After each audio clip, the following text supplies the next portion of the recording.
What's going on, you loyal listeners? Thank you for tuning in to the L Squared podcast.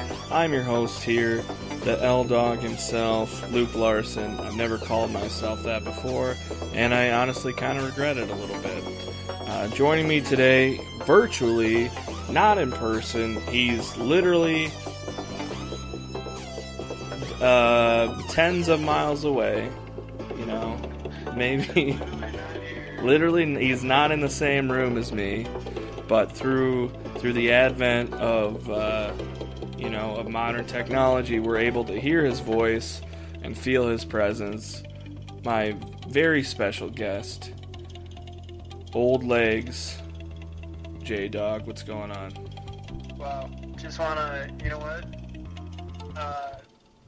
just want to thank you, thank the tech team, and yeah, for sure. Has this ever been done on a podcast? Like, are we breaking new ground here on the L Squared? You know, when we talked about it, I was like, yeah, I mean, we wanna push the boundaries of this format. Like, because when you first said what if we did a podcast with me not actually being there, and I was like, that's too weird of a thing. I was like, I don't, but how am I going to record your voice if you're not next to the mic? Was a real issue we had to overcome, but, I'd say I mean, it's working. Look at us. I mean, you can't, hear us, you can't see us, but, Great to be back. What do we got on the docket for today? What's cooking? What are we going to talk about? Well, we took a little break. We did. We had to go off into the mountains. We had to find the blue flower and bring it to the top. And, basically the blue flower we've found and brought to you was this film that's already had a great impact on our lives. It's a new horror film called Hereditary. Now, just a fair warning here, I think what we're going to try and do is talk a bit about it first, spoiler free, because it's a newer film and it didn't get a super wide release. We're just going to try and talk about it, why we really liked it, why you should check it out, and then we're going to dive deep into the spoilers, into the heavy shit, and try and figure this shit out. So like, Hereditary was, again, I mean, if there's any through line of our podcast, it's really been like basically an A24 fan club, audio version. It's another A24 movie, and I don't know, at this point, it's like we might as well be working for them. And they frickin' sneak in the back door and come up with their own podcast. It's like, fuck you guys. All right, we've already been doing your podcast for years now. But I think, as we've stated in the past, I think we may or may not have borrowed the likeness of their logo, but them creating a podcast, of their own studio, like, do we should actually get that kickback back. Yeah. Because now that it's ours, now, I think we have a say. Right. So, hey, A24, if you're listening. Yeah, just cut us a check, dude. Yeah, you know what? That's all we want. This podcast needs sponsors. Like, yeah. Who better? Who better than them? Yeah, you have the money. I'd be glad to plug a movie from A24. Let's go. Yeah, I mean, like, listen. I mean, I swear it. I mean, you could probably count. I don't know how many episodes we've had where we haven't brought up A24. Honestly. Right. Like. And just being honest here, we would take any sponsorship. That's very true. That's anyone who wants to give us money, we will shout you out. Yeah, thank you for putting that in. We're not limited on it. We don't have moral hang-ups. There's nothing like that. we're mulling a bunch of options, and not to say that we don't have any sponsorships lined up, but yeah, we are available. So yeah, and the nice part. What'd you think? Well, Hereditary. I saw a trailer. You go first. Okay. So I saw a trailer for it, and my initial thought was, okay, another horror movie from A24. Now, A24, we just did our top 16 tournament for A24 films, and we're not going to say who won because you should go back and listen to it. You see, that's how it's done, Journo. You kind of want them to you don't want it so that they go back. Anyway, right. We'll cut all this out after. I see what you did there. Yeah, because you don't want to, because then, why would they? Anyway. But our Jim, our producer, Jim Ugard, leave that in. Yeah. Don't definitely leave that in. Well, I think we could probably cut it. We'll talk. We'll send him an email later. We'll go over the whole thing. The Witch in that tournament did very well. I'll say that. It was a powerhouse, and we've raved about that film. It's a horror movie, by A24. But so that gave me hope. But I still had a little bit of a hangover from the hype I had for It Comes at Night, like we talked about. I was just so over the moon hyped for a horror movie, like that. And so, this one looked intense, but I was like, I'm going to stifle my expectations because of It Comes at Night. And, but I know that A24 is going to give us a quality product, but that was kind of my initial gut feeling. So that's kind of an interesting jumping off point, I think. Okay. Because, so you brought up the movie It Comes at Night, which was billed, as a horror film, and what you would assume by the trailer to be like some sort of supernatural, something has happened, and things are going bump at night, and presumably. So, that movie is actually, I would consider it more of a a suspense, and it doesn't really, like you said, it was kind of billed as, one thing, and it turns out it's like something else. Yeah. And I think you can actually say that same thing about Hereditary. Because, granted it does get there in the end, but I would consider, at least like the first, hour and a half of this movie to be, just kind of a tense, family drama, right? And so that's interesting you brought that up because again, and Hereditary was, I would just say if you're going off of what you saw in the trailer, you're thinking, okay, so like it's a something is wrong with my daughter film, like we've seen, how many countless, variations of this story being told. So that's interesting. What did you think as far as like what the film was built to be and what it actually turned out to? What we saw. Yeah, one of the things, I don't think I've gotten to talk about this. I don't know if I've ever verbally put into words, which is redundant, I'm realizing. Well, yeah, you know what? Just stop right give it a shot. Yeah, is that this movie made me feel something that I wasn't sure if I'd ever be able to feel again, which sounds weird. I'm also realizing a lot of things now as they're coming out of my mouth. Just that, because in the position that you and I are in, we'll call it enlightenment as far as films go, and kind of in life. I think we have it figured out. But as far as films go, it's like you have these, it almost for a while you kind of forget what it's like to be impressed and to be like see something that you haven't seen before and to just be over the moon about a movie. because you're kind of like, you've seen so many, you have a pretty good expectation built up in your head, like, you know who the director is, you kind of know what they do, you know what the actors are, you know what they do, you kind of have an idea of the story, so you kind of can piece things together and get a general idea. And when it's really good, you're like, yeah, that was really good, and I expected it to be really good. Or like, yeah, that was okay, and I just thought it was going to be okay, you know. And sometimes it can get masked as like, I thought that was going to be shit, and it actually wasn't bad. So in my mind, it's better than it actually was. Or vice versa. I had really high expectations, and it was really good, but it wasn't terrible. But I think it's actually worse than it actually was because my expectations were really high.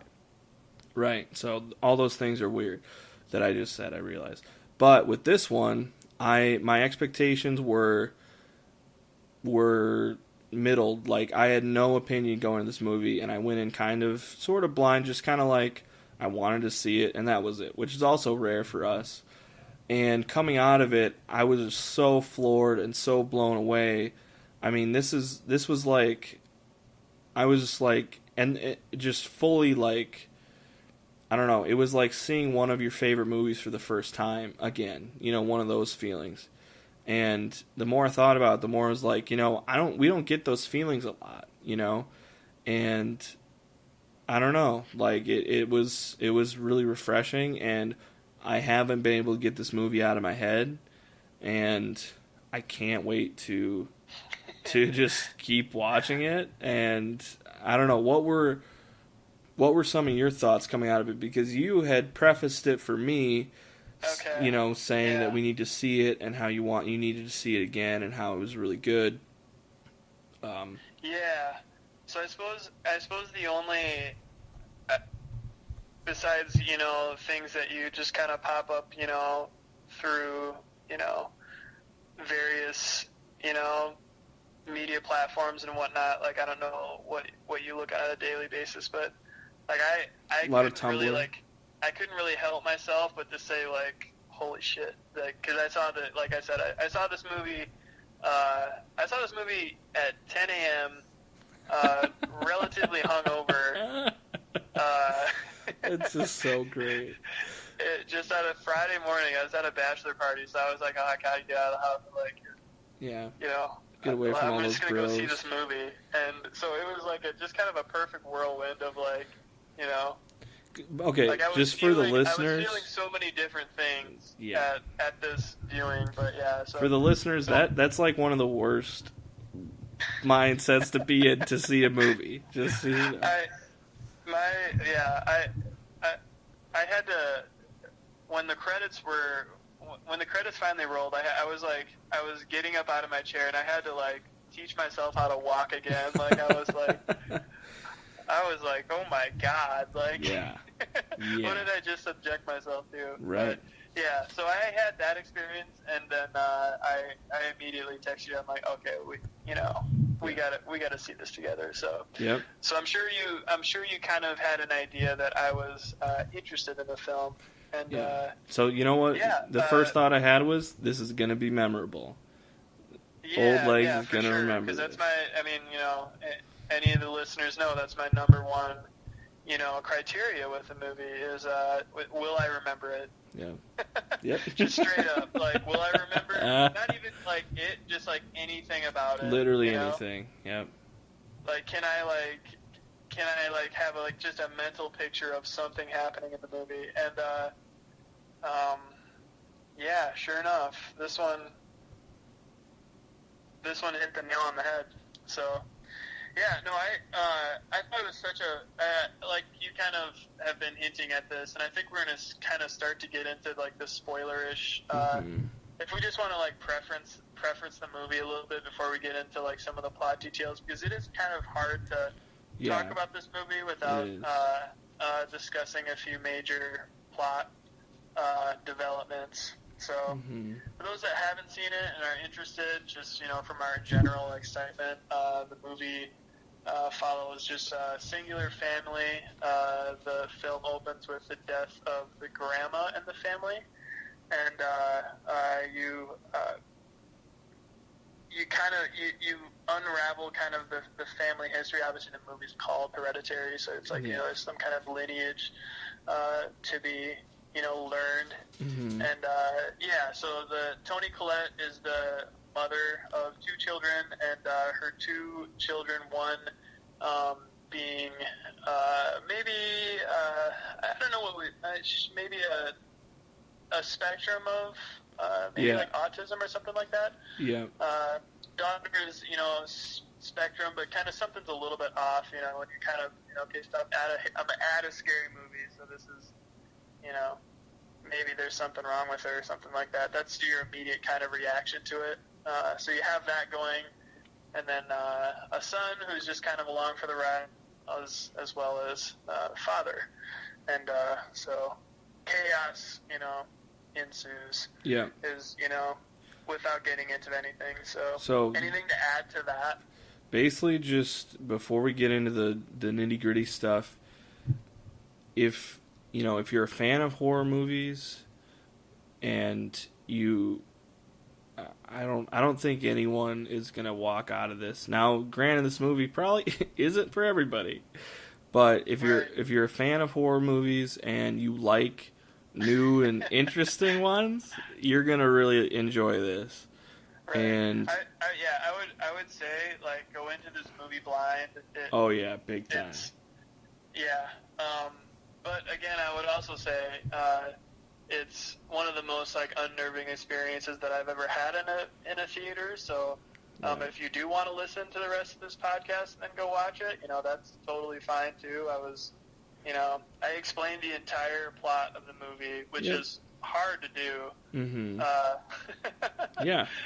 To a friend of mine, and she still would not see it. She's like, "There's no way." Even knowing everything that's going to happen, no, hard pass. Yeah. It's like, okay. So. All right, well, I'm going to play the tune, and that means that we're going to get into spoiler territory. So if you haven't seen it and our little pitch, sparked some interest, we would recommend stopping this, going to see it, come back and listen to the rest of it.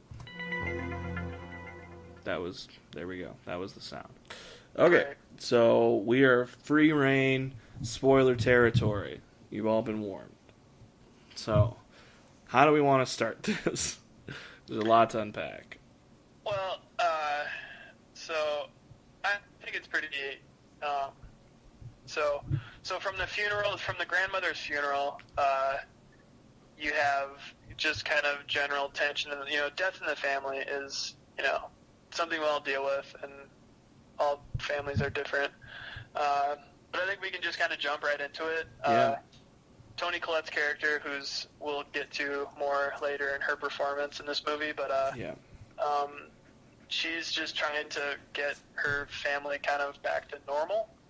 And so one of her thoughts was send her daughter with her son to son's high school party, and obviously he lies saying it's a school get together. It's because he wanted to borrow. It's a party. Yeah, for sure.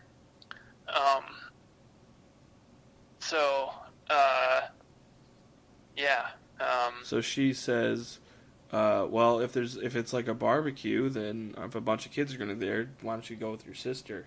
He's like, I don't think she wants to go. She said, well, have you asked her? He said no. And then the mom basically forces the daughter to go with the brother. And there was a great scene there, and we have to be careful because I will break down scene by scene this movie.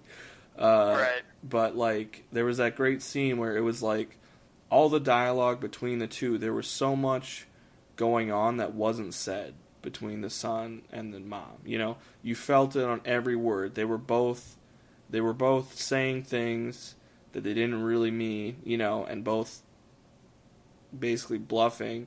And there was just so much, and you could read into it. Really, I loved that. It was you could tell there was a lot of shit that they wanted to say but wasn't being said that was just under the surface. Right. And there's a lot of that throughout the film, but which is a testament to the writing in this film. Oh yeah, but excellent. Yeah, and for the sake of, anyone listening along and being like, okay, it gets to the point, like, so the high school party doesn't go so well. Yeah. Shocker. Yeah. The Tony Collette's daughter has an allergic reaction to some cake that she ate, and so it is up to her son to get her to the hospital. Yeah. So, Because, en route to the hospital, down a dark road, things go for the worse, and swerves out of the way to not hit a deer in mom's car, and swerves into a pole, and daughter's head ceases to to be attached to the body. Yeah. This is the scene. This is the scene that everyone will say, like, oh my God, crazy. This is the spoiler of the movie. Yeah. The fact that the girl, the pivotal, spooky girl, dies pretty early on. And she was like maybe the main character at that point. Yes. It was like between her and Toni Collette, but really her. And then she's gone, and you're like, whoa. And that was really a definitive ending of the first act and kind of into the second act.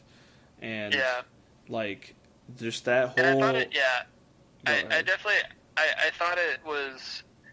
Not a lot of movies do this very well, but it kind of set the stage for, like, anything can happen. Right. Yeah, exactly. Which is one of the things that we talked about earlier, which is, we watch a lot of movies, and, it's sometimes it just feels like, it's like, gosh, you just beat for beat, you can kind of, it's like this happens, then this happens, and it's, you don't really, nothing really surprises you, but this was like, Bruce Willis being, dead the whole time. Yeah. Which is, again, another Toni Collette. Right. Wow. Great pull on that. Wow. I can't believe I made that pull, but I'm actually pretty proud of myself. Yeah. I mean, damn. Hey, if you got a script with a spooky kid in it and you need a motherly figure, there you go. She's your gal. Yeah. Yeah. But so, that scene was like maybe my I think it's one of my favorite scenes of the year. You're talking like just in the car after. Yes. And just how he doesn't look in the rearview mirror. Can't look back. Can't. And he just slowly he tries to say are you all right? But he can't even finish his sentence. He knows. Ugh. And he slowly drives home, never looks in the back, and just lays down in his bed, and it's just heart. Oh man, wow, that was some real shit right there. Right. Man. So,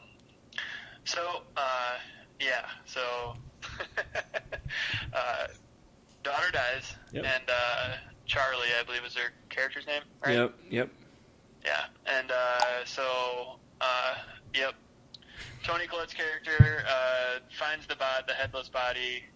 We don't ever see any of this, which is, again, like, good filmmaking. Yes.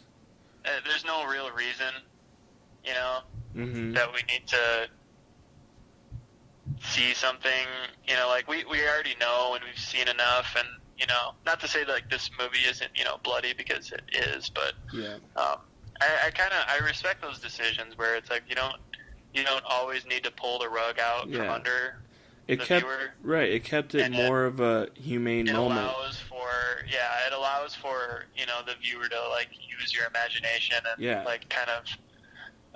I really respect that, and sometimes it's like I kind of wonder if it's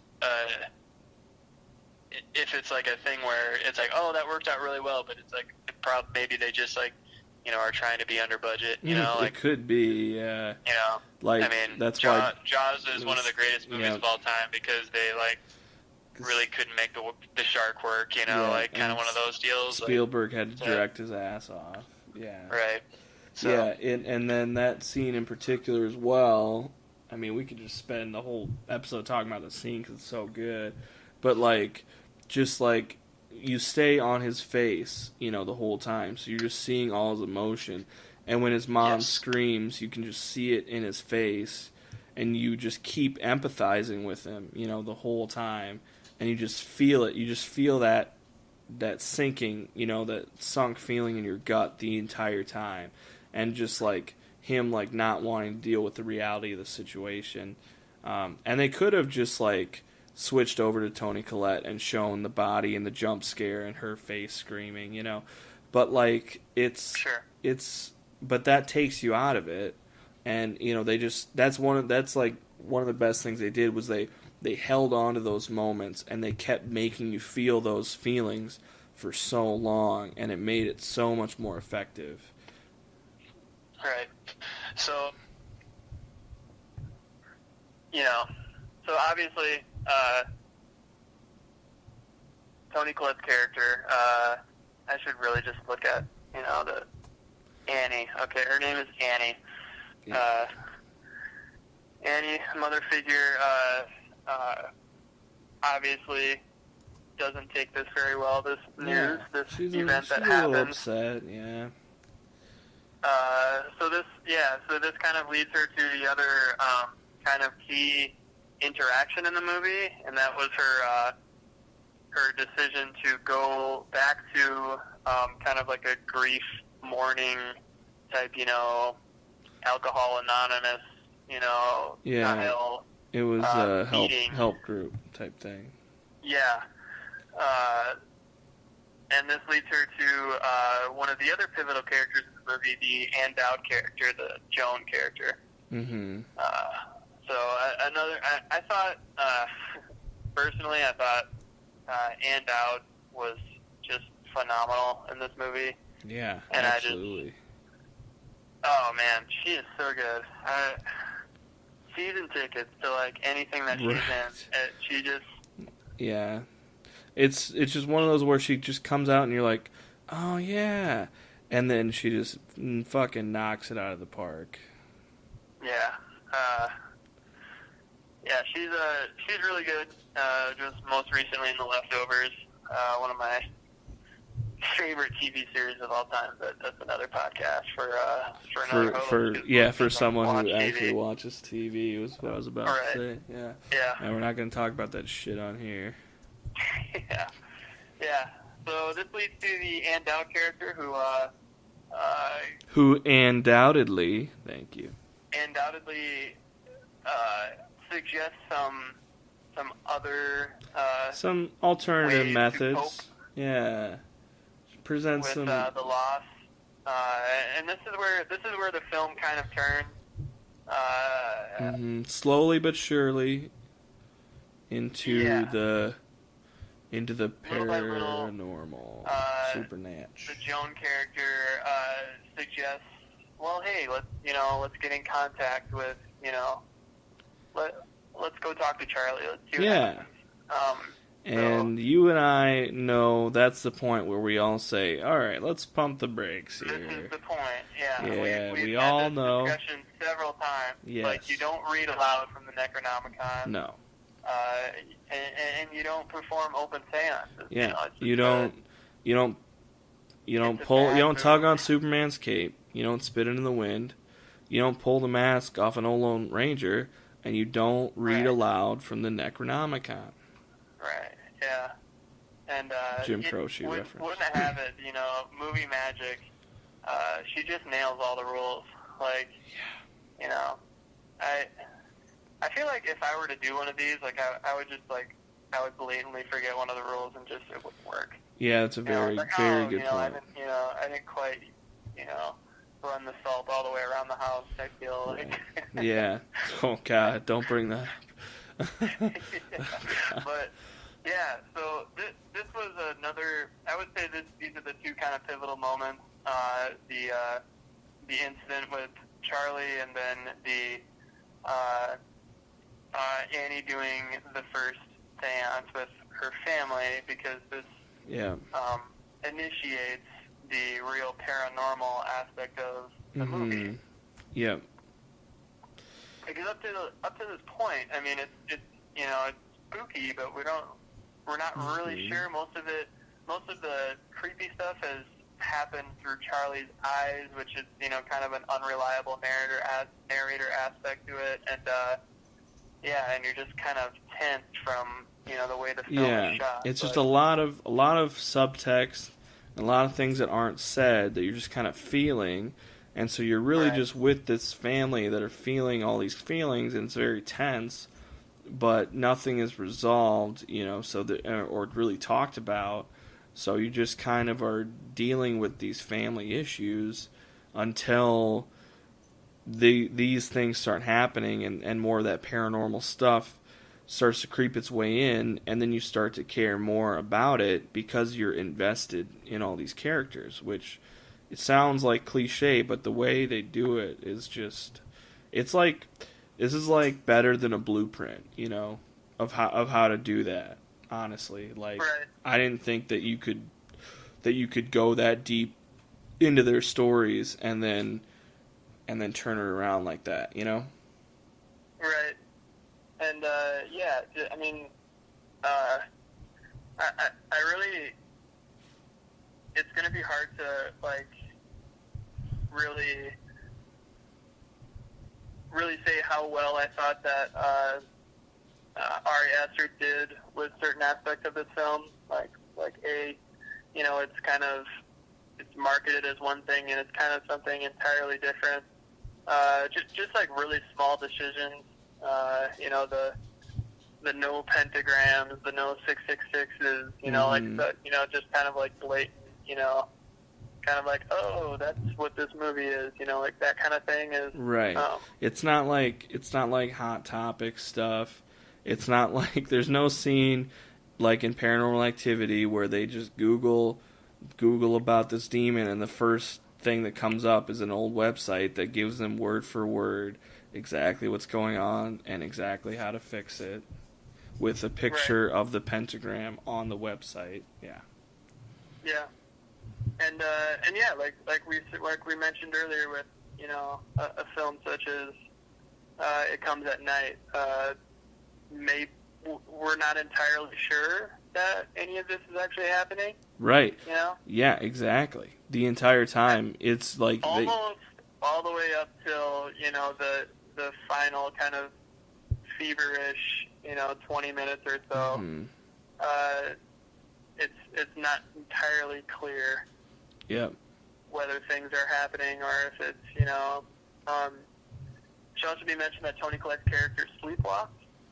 Yes. And so you have these dream sequences too, which are kind of difficult to be like, okay, are we is she asleep? Right. What's going on? But so once the seance is performed, she makes contact with what she thinks is Charlie. She finds one of Charlie's notebooks that she drew in, and from that point on, things really start going downhill for her son, Peter. Yes. Peter starts struggling in school, kind of starting losing touch. He's really struggling. He's really out of it. Right. And at this point, too, father also starting to kind of doubt his wife as far as is she in the middle of? I think there's a quick little scene where he's emailing what's probably a psychiatrist, asking and my wife may be about to or is in a manic state, which is totally no shit. Yeah, big time. And if I can just do a little tangent here, the one thing that didn't that I wanted more of was a little bit more of his character. Now, this is already kind of a long movie, and I realize he's the least important family member, which is just inherently true. So they probably just had to, he just didn't have as much time on screen. But I connected with him, and his plight was important because he was the only one really who seemed I guess he was like the least affected by it all. It seemed like, but he was also the one keeping the clearest head about it all as well. And he was kind of the voice of reason. And in a lot of horror movies, it is the dad. Like, it's just a typical thing where he's like, no, logically, this is stupid. You're all crazy, you know. And he never has that, which is nice. He actually shows a lot of empathy and is really just like, because he's hurt by all this too, but he doesn't lash out and be like, no, you're all fucking idiots. Don't believe any of this. You're all going crazy. There was nothing like that, which I loved. But it just... I don't know. I just wanted a little bit more from his character at the end, you know. But then thinking about it again, it was like, well, like I said, he was the least important family member, and I don't know. It's like you got to cut something. You can't have a 10-hour movie. What you mean. And I think like the character was intentionally written as being like a touch absent, you know. Right. Yeah. Like absent from, you know, what we would consider kind of like the, you know, the lineage storyline. Yeah, he's more of a third party, and more along for the ride, as we definitely see later on. But yeah, so shortly thereafter, performing the seance, Toni Collette's character Annie starts to figure some things out and realizes that, okay, this was not good, and this is not doing anything good for my family, and I don't think that this is Charlie. Yeah, and we were like, no shit, is what we all said. Yes, once again, you know, could have saw that one coming. Yeah. But yeah, so realizes, okay, well, I can fix this. So tries burning the book, and that never works.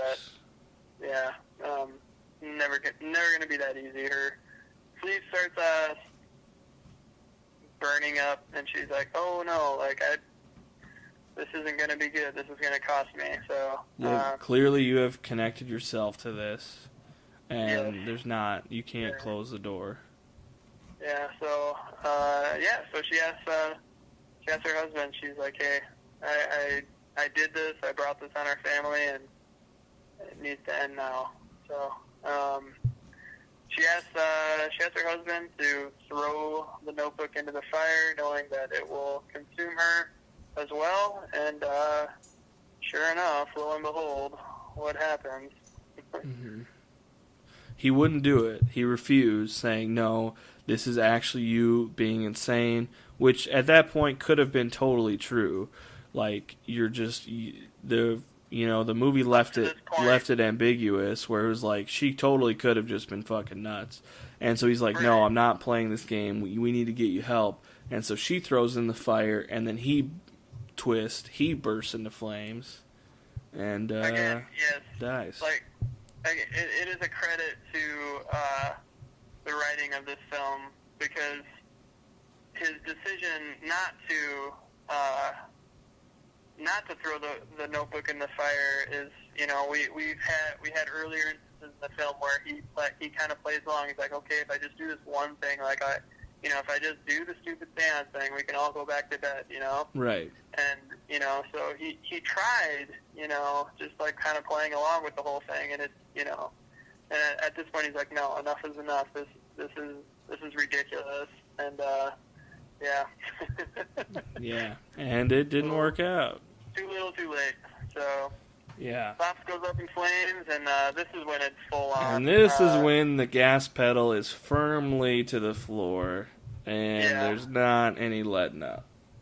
Yeah. So at this point, something has turned, and Annie, Toni Collette's character.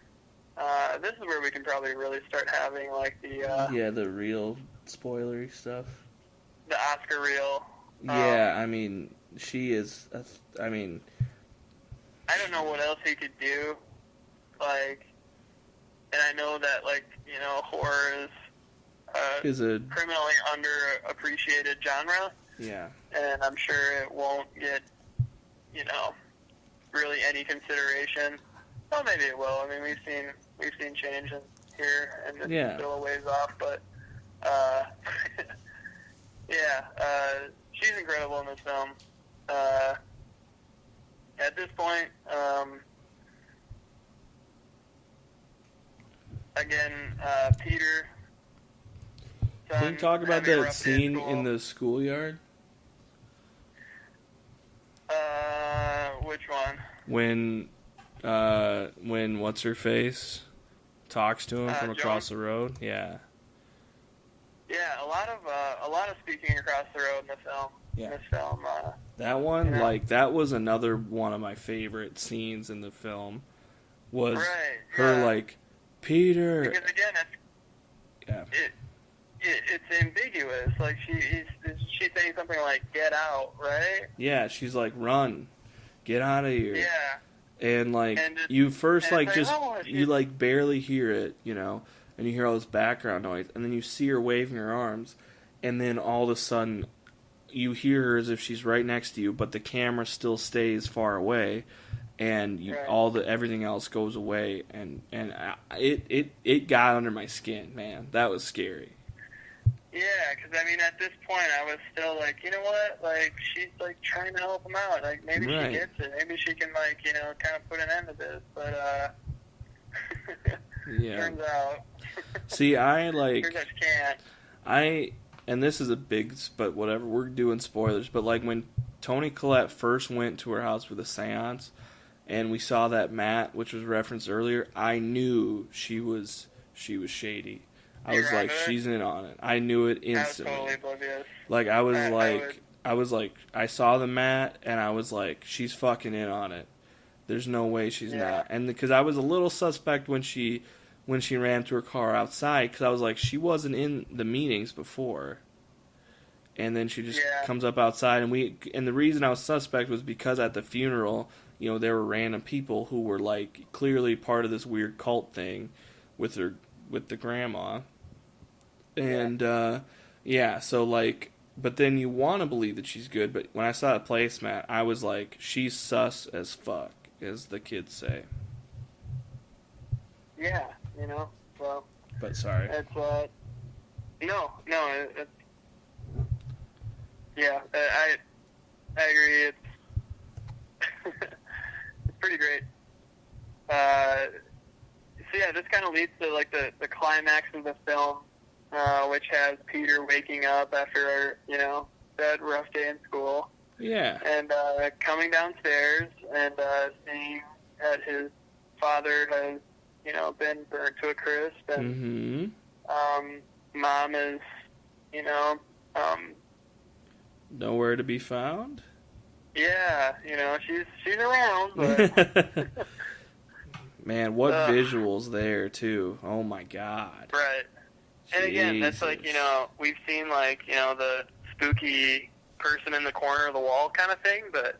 Yeah. Oh, gosh. I mean, like, I don't know if it was just, like, the amount of time that you had to just sit and just stare at, because it's just some really long shots. And, yes.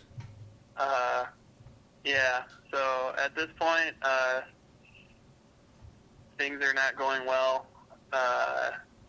Toni Collette's character, Annie, now possessed, now something else, chases Peter up into the attic, which we didn't really mention. We said there's a lot to this movie. Yeah. One of my favorite lines of the whole thing, right before Annie asks the husband to burn the notebook, she says, there's something I have to show you. And he's, what? And she's like, my mother is upstairs and she's dead. And he's like, oh, really? And she's like, there's more. And he has maybe the line of the movie, he's like, oh, really? There's more?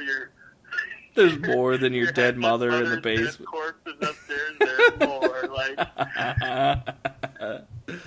oh, that God, was so funny. I at this point, especially my first viewing of the movie, I was just delirious. So I was like just howling with laughter. Everyone around me is just, perfect. tense as can be, but, yeah. So,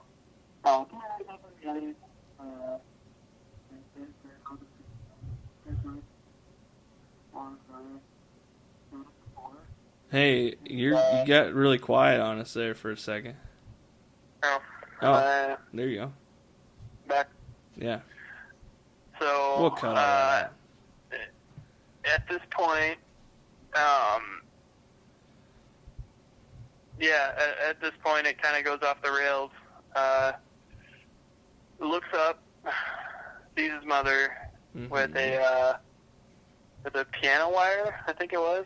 Yeah, it was hard to tell. I thought it might have been two knives, but the way that after you said that, I was like, yeah, that makes more sense. Yeah. Just so hovering, going at it, levitating, just sawing her neck, throat, whatever, back and forth. And, kind of like the Conan string dance, but just through the neck. Yeah. Yeah. Spooky people, culty people, naked dudes as well. with normal sized dicks. At this point, I thought I was looking at it the entire time. The window from the attic. I was like, oh, thank God, there's a way out. Like, just jump, Mm-hmm. And he did. Die. Texas Chainsaw Massacre style, man. Also, I was thinking Exorcist, but oh, well, yeah. I mean, Texas Chainsaw Massacre. She dives through the window and then gets up and runs away. Exorcist, yeah, he does it to kill himself. Yeah, Jessica Biel. Right. Yeah. Yes, you're talking about the original Jessica Biel Chainsaw Massacre. Yes. The only one. Yeah. So I was kind of thinking Exorcist because I'm like, oh yeah, he's like clearly something's wrong with him, and he'll jump out the window and die, and that'll be it. That'll be a little bit,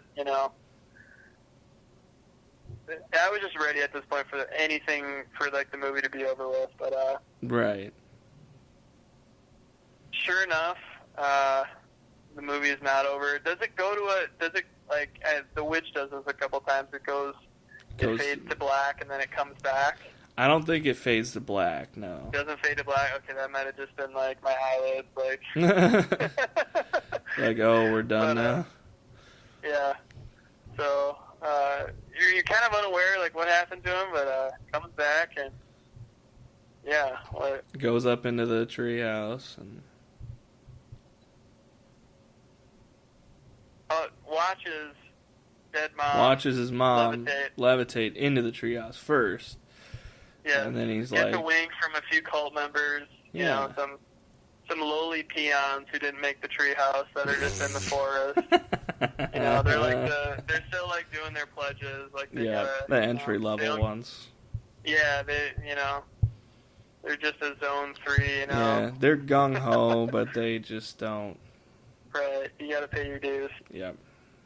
So Peter, kind of fully realizing his predicament, or maybe Peter's completely gone at this point.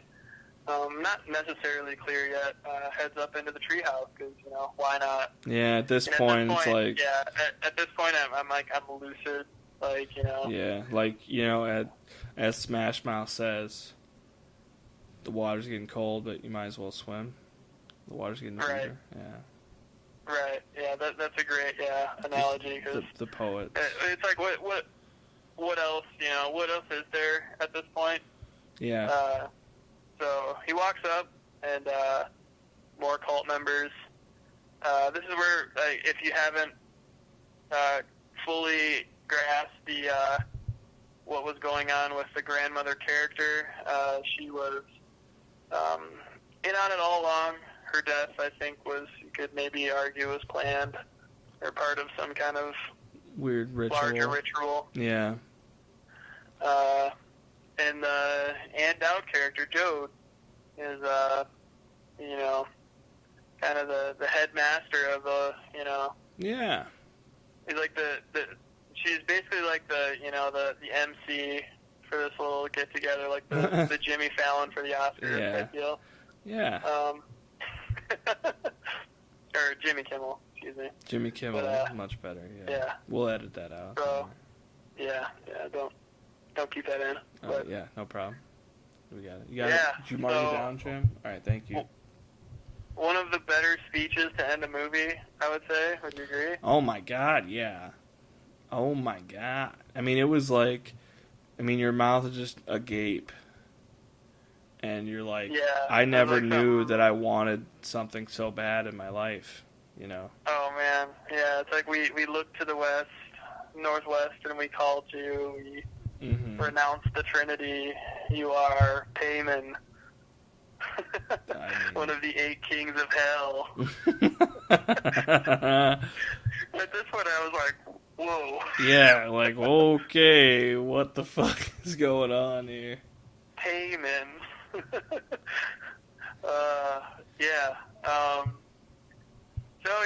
It turns out Grandma kind of had it in to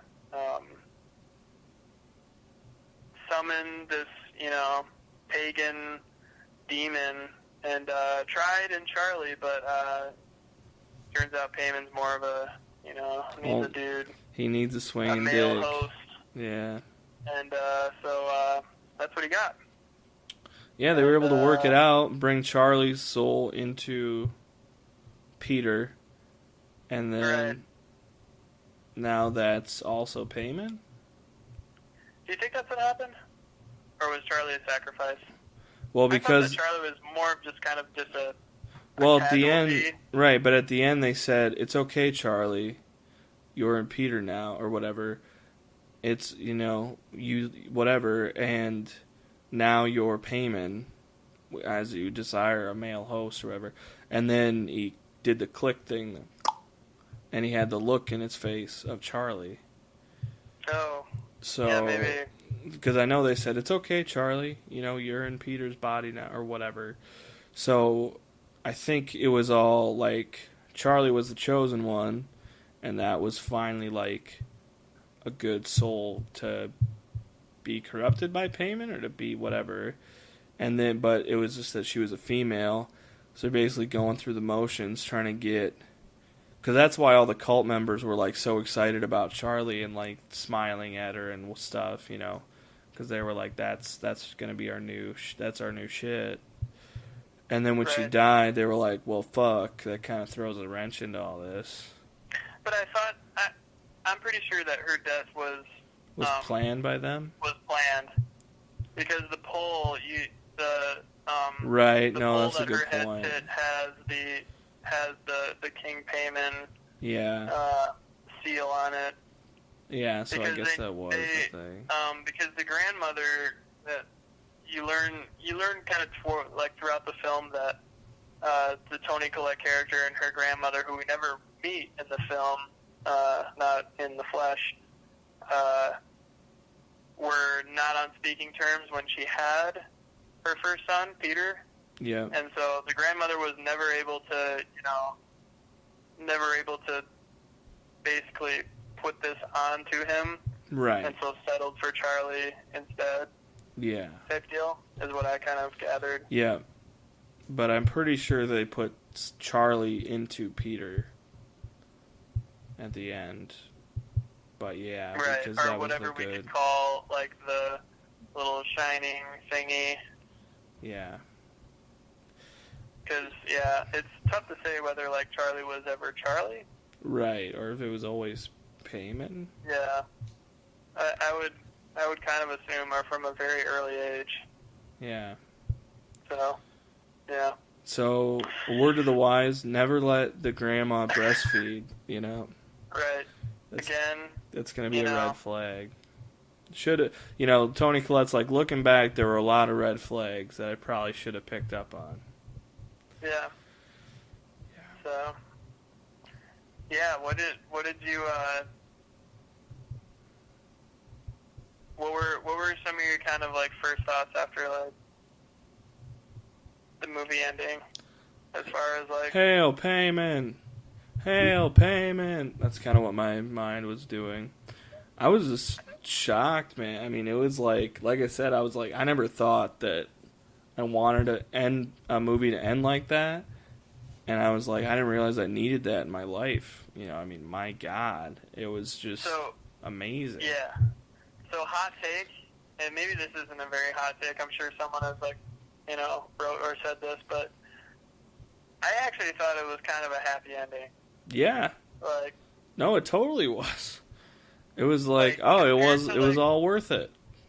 Yeah, like from where you've just traveled to,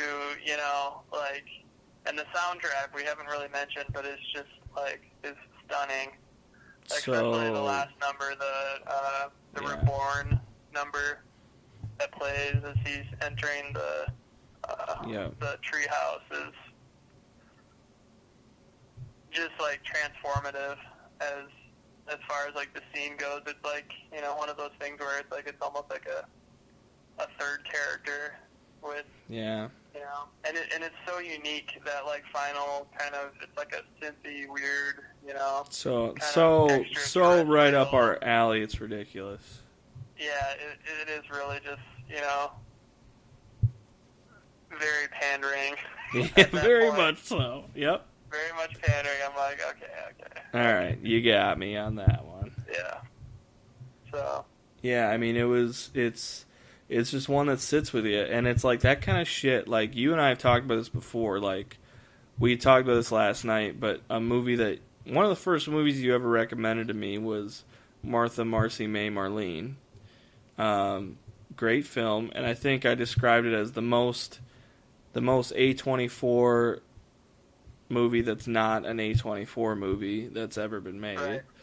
And it's great, but you were like, your pitch to me was like, yo, if you're like, if cults and home invasion freak you out, and I was like, yep, those are two of my biggest fears. So yeah, and it's just it's just a great film, and this has a similar vibe to the cultiness of it. It's just such an inherent it's so interesting because it's like, I think we all see ourselves as cult, we put ourselves in the cult members' shoes where we're like, I would fucking fall for that, because we all have our own shit that we just accept.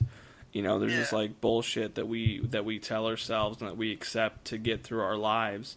And it's like, those cult members aren't that different from us, but we can look at them with a morbid curiosity, and you're absolutely right. I would say especially those two, these two movies, when you compare just the subtlety of the two cults, these aren't, Grandma didn't have a pentagram tattooed on her neck, it's just the subtlety of calling the Elizabeth Olsen character a different name every time she's on screen. It's just it's just incredibly unnerving, and you can't really say why. Yeah. So I really I applaud Ari Aster. I'm really excited to see what he does in the past does next, because this was his first feature-length film. Yeah, and we've gone so much. We're just about to hit the hour mark, and that's the first time we mentioned that. But the amount of just cinematography, just flex in this film as far as direction. We didn't even mention, but the Toni Collette character, her job is she's a miniaturist, so she makes these little model home just things. Recreations of kind of pivotal moments in her life, and just to incorporate that into shooting a shot. It's the start of the movie is a close-up zooming in into a miniature dollhouse, into it's already transforming you into oh, is this real? Is this not real? Where are we? And I really feel like there's a lot on repeat viewings. I feel like there's a lot to be told with those miniatures. as it was going along, I was like, this is some fucked up shit that she's putting on here. And I'm like, is this supposed to be like an Easter egg or like a clue? And some of them were and some weren't, you know, but there were just little things that were just kind of unnerving about them. And I don't know, there was a lot more that meets the eye to those. But like we were saying, Ari, is it Aster? Is that how you say? Aster? I think so, yeah. Yep. This guy, you know, Jewish, looks like. I mean, I can't wait. And it's like, this is the type of shit, like, if you've made it this far, thank you. You know, appreciate it, listener. But if you want to go back, I think one of our favorite episode of the L Square podcast was our A24 episode, where we just ran through the list because we were like, okay, we want to do like an episode on independent movies, right? Because we're both like, you know, we love independent movies. That's kind of like our shit and whatever. And then like we just kind of, you know, you were like, just like, hey, I think I just like there's just one company that keeps popping up in all these movies is A24, and we just like, you know, we were like, oh man, like we just kind of realized that they were involved in all these, so we did a whole episode about all the movies and why we love that production company. And since then they've kind of blown up, you know, like we got in on it right on the cusp of them getting super popular, and they're like, but just the quality, and it's weird because like the quality of films they have are just out the box great, but they're not like all, like we talked about, they're not all inherently like traditionally great movies. They're all different. They all take really big chances, but they're all like, it seems like they all have a singular vision, you know, which is so cool. And like to give a first time director like Ari, well, first like feature length director like Ari, a shot like that is just awesome. To just be like, I have this idea, it's super weird, and you know, like I want, and then they're like, perfect, let's fucking do it, you know. And it just, I don't know, it's just that's what gets us excited about movies, is like that kind of shit. Now, like, you know, you don't necessarily need like a megalomaniacal guy who's just like, everything I say is perfect, we have to do it exactly as my vision. But you can tell how this dude clearly like had a vision, and A24 was collaborative enough to honor it and to make it its best version without tainting it at all, you know? Yeah, the subtle touches really drive it home, and just the attention to detail, which is, you know, which is pretty cool. Like I was listening to on my way back when I was on my way to see it with you. I was listening to an interview of his, and he was just talking about the fact that he had to know. He had to have all of the scenes in the movie, all the pivotal scenes especially, mapped out completely before shooting, because he had to have these plans given over to actual like artists, actual people doing these miniature, you know, recreations, and then he had to recreate their recreation exactly. Oh man. You know. Yeah. So it's and that's it's a you know, I think this movie like works perfectly fine without that little wrinkle in the movie, where like she's, you know, just like a, you know, interior designer, or, you know, just some kind of other movie job where she doesn't really go to, you know, an office 9 to 5 work. It's like totally works. Like it's probably still a great movie, but just like that little subtle added detail that was probably a ton of work and a ton of headache. Like, just, you know, it's what makes me excited, because it's not lazy. There's 100%. They didn't cut any corners with this film, and I think that's why it's a film first, and you know, it just happens to be in the horror genre, which I think is pretty interesting and pretty cool. Like, didn't he say originally it was like a 5-hour cut of this movie, and most of it was, I read an interview where he said that like it was like some ridiculous length, and he was like, and to cut it down, he's like, I didn't cut any of the supernatural stuff. He's like, I cut all family tension stuff, and the fact that that's still what people are talking about is like, there's so much just family drama in it, and then and it caps off the supernatural. It still ended up working, but it's just like, that's just so interesting to think that was like his main focus. But then how it really drives it home is pretty incredible. You could almost, especially that first viewing of the film, if you have any semblance of a pulse, you're kind of just exhausted towards the end, so you're ready for it to be over with. So you could maybe make a case that maybe 10 minutes too long, but. See, that's the thing. Like, I don't know if that's like a thing with you. I hear some people say that. Like, for me, that doesn't bother me in the least. Like, it doesn't, because I'm like, if it feels too long, then that's an issue. Or if it feels too short, that's an issue. But just physical length, like when someone's like, yeah, it's really good, perfect movie, but maybe like 20 minutes shorter. I was like, what? How can you say it's a perfect movie and then want to take out 20 minutes? I'm just of the ilk where it's like, if it serves a story and if it doesn't feel super long, then I'm fucking all in for as much as you can give me. I just don't have that gear. But sorry, tangent. Yeah, no, and like I do think it was fine, and I'm all in to like watch that 3-hour director's cut. Oh yeah, for sure. If it ever surfaces. Oh my god, yeah. Like, sign me up like day one. Yeah. But yeah, because it's it's a really fine line between like what you said, like it's like the movie feels long. It's like it's wild, like the difference between a film that's an hour 45 and an hour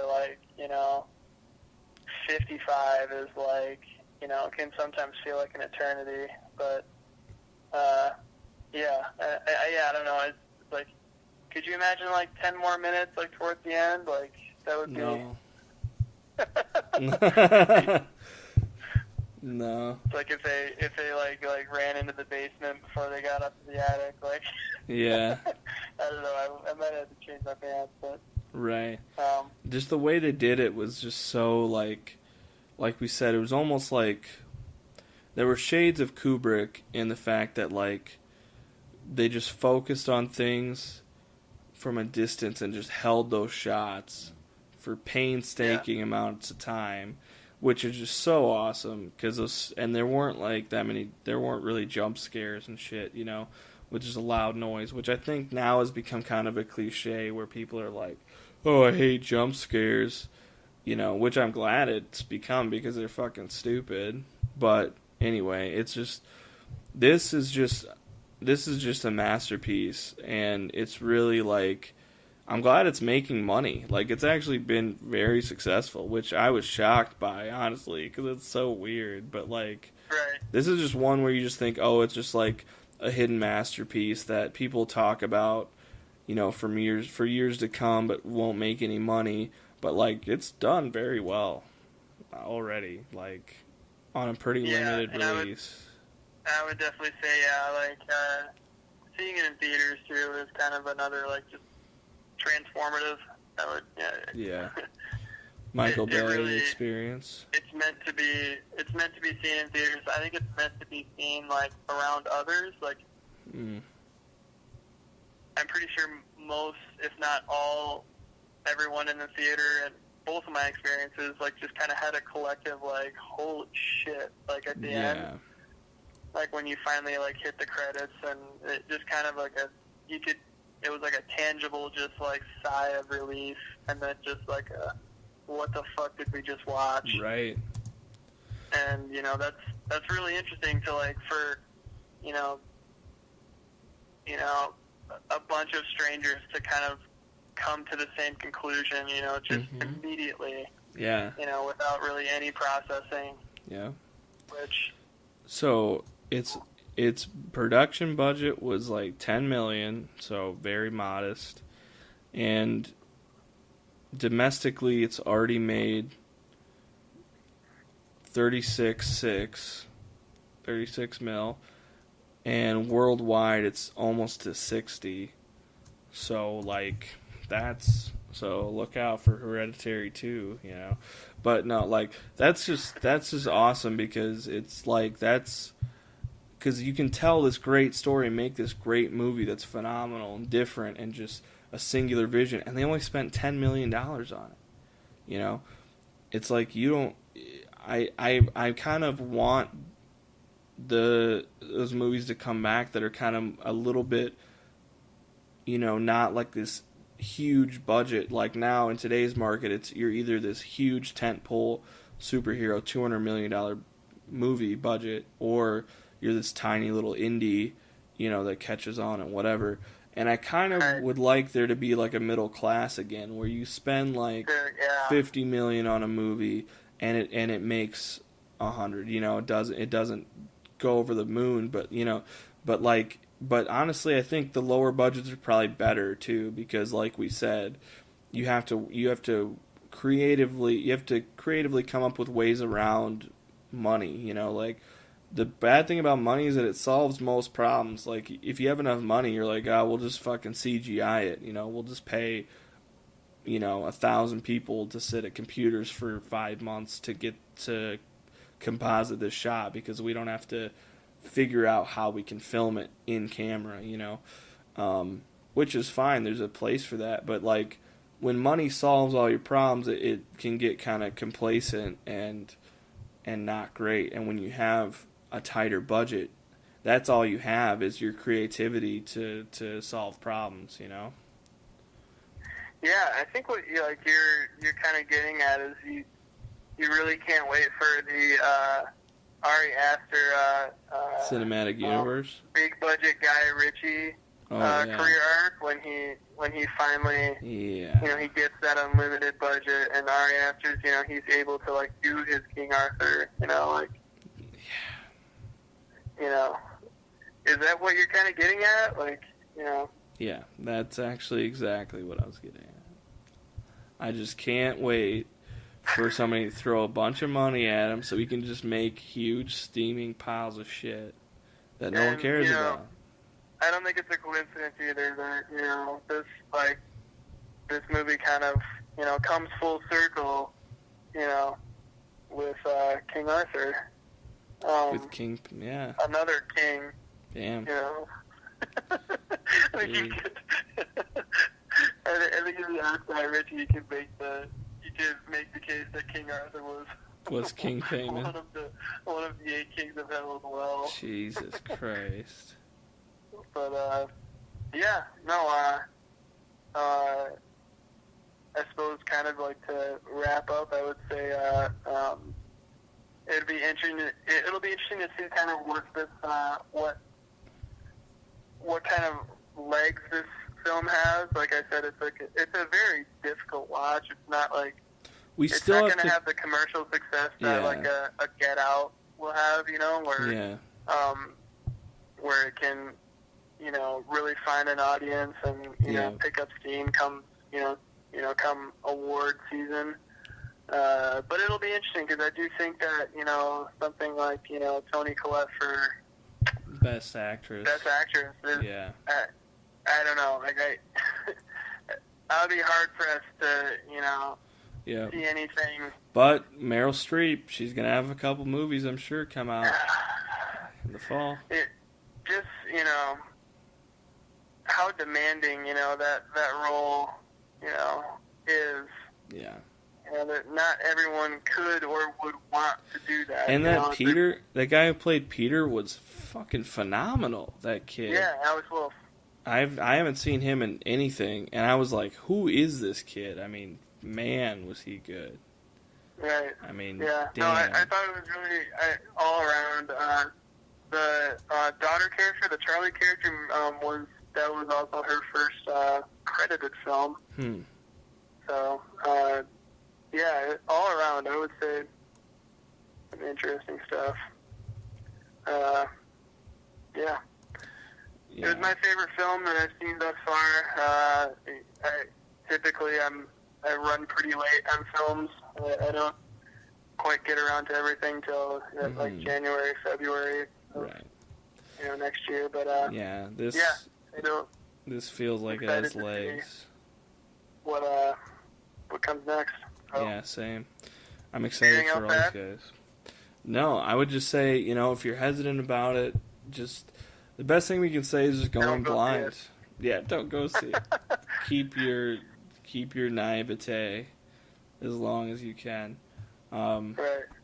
But no, I mean it's if you couldn't tell, we could keep going, literally scene for scene. But I just want to study it, I just want to rewatch it and just dive in deep, and really get in, take a good bite out of it. But hey, we appreciate you listening to this episode, you loyal listeners. Check us out. You can find me on Twitter at LukeLarson89, our podcast at the L Squared Podcast, on Twitter, Facebook, SoundCloud, YouTube. We're all over the place. Old Legs, he's in the dark. You can't find him. All right, he's not out there. And you know where you can find me? I'm on the board. He's on the board. He's putting points up. I'm on the internet boards. I'm on that King Payment grind. Hail King Payment. That's all we gotta say. Hail Payment. Peace.